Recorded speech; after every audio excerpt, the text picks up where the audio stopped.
Sa racket sport, nagpasiklab ang mga Pinoy squashers sa unang araw ng Philippine Satellite Squash Tour kahapon na ginanap sa National Squash Center sa Maynila.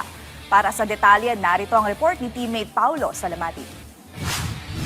Sinimulan na kahapon ang unang araw ng Philippine Satellite Tour na inorganisa ng Philippine Squash Academy na magtatagal mula March 6 hanggang 9 sa National Squash Center sa Maynila. Nagtala ng first round bye sina Philippine squashers Remark Begornia, David Pelino at Christopher Buraga na pare-parehong pasok na sa quarterfinals na nakakdang ganapin ngayong hapon. Bukod pa rito, makikitaan din ang presensya sa quarterfinals ang iba pang mga Pinoy squashers na sina Van Ero Angelo Dalida at Jonathan Reyes na kapwa umiskor ng 3-0 katapat ang kanina nilang mga kalaban. Dahil wala rin naman po akong ranking sa world.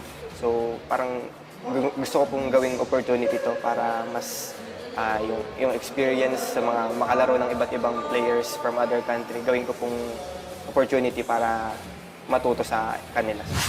Ikinamangha naman ng isa sa mga foreign participant at PSA ranking member na si Kingsley Advani ang level ng kompetisyon sa Pilipinas katapat ang mga Pinoy squashers. It's great to see the level of squash in Philippines is very strong, very competitive, and it's growing even stronger.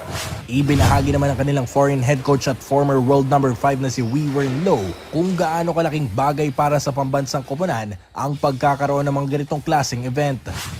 It's good to sort of have different people to challenge them, and like I said, we don't often get to have the whole team travel overseas. So by organizing tournaments here is one way we can expose the rest of the team to different players, different exposure, having to challenge different players. So I think it's a great sort of hunting ground for them, especially playing here in their home courts as well.